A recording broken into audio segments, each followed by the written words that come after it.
پاکستان کے لیے اسرائیل کو تسلیم کرنا ایسا ہی ہے جیسے کسی مسلمان کو حرام یا مردار کھانے کا کہہ دیا جائے، اور یہی وہ پیشکش ہے جو ڈونلڈ ٹرمپ نے ابراہم اکارڈ کے نام پر پاکستان کے سامنے رکھی۔ And we'd like to have the countries we were talking about, Saudi Arabia, UAE, Qatar and the others, we'd like to have them immediately join and Steve Witkoff is working on that with Jared and some others, but would like to have them join the Abraham Accord. Abraham accord دراصل 2020 میں Trump کے پہلے دور صدارت میں شروع ہوا، جس کے تحت متحدہ عرب امارات، بحرین، مراکش اور سوڈان نے اسرائیل کو باضابطہ طور پر تسلیم کیا، اور اب ڈونلڈ ٹرمپ اسی فارمولے کو آگے بڑھاتے ہوئے پاکستان، سعودی عرب، قطر، ترکی، مصر اور اردن کو بھی اس معاہدے میں شامل کرنا چاہتے ہیں۔ لیکن سوال یہ ہے کہ پاکستان کے لیے یہ اتنا ناممکن کیوں ہے؟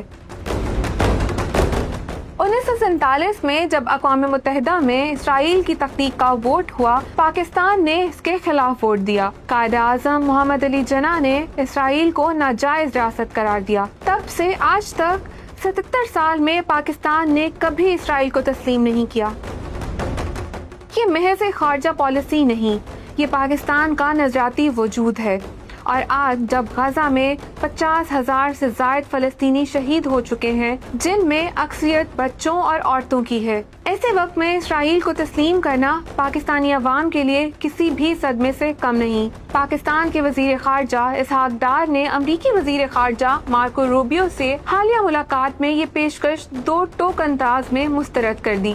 واضح پیغام دیا کہ فلسطین کی آزادی اور ایک خود مختار فلسطینی ریاست کے قیام سے پہلے اسرائیل کو تسلیم کرنا پاکستان کے لیے ممکن نہیں۔ پاکستان کی کنسسٹنٹ پالیسی ہے کہ پاکستان جب تک فلسطین لیگٹ نہیں ہوگا اور فلسطین جو ہے 1967 بارڈرز اور اس کے ساتھ القدس الجدید تو یہ پاکستان کی اسٹیٹک پالیسی۔ اب بات کریں باقی ممالک کی تو سعودی شہزادے محمد بن سلمان نے یہ واضح کیا ہے کہ فلسطین کو آزاد ریاست تسلیم کیے بغیر سعودی عرب کسی بھی معاہدے میں شامل نہیں ہوگا۔ ترکیہ کے صدر رجب طیب اردوغان نے اسرائیل کو ایک دہشت گرد ریاست قرار دیا ہے۔ تاریخی طور پہ اگرچہ ترکیہ نے اسرائیل کو 1949 میں ہی تسلیم کر دیا تھا، لیکن فلسطین کے معاملے پر دونوں ممالک کے تعلقات مختلف ادوار میں بارہا کشیدہ رہے ہیں۔ حالیہ غزہ جنگ کے دوران صدر ایردوان نے اسرائیل پر سخت تنقید کی، جس کے بعد دونوں ملکوں کے سفارتی تعلقات منقطع ہو گئے، اور 2024 میں ترکیہ نے اسرائیل کے ساتھ تمام تجارتی لین دین بھی معطل کر دیا۔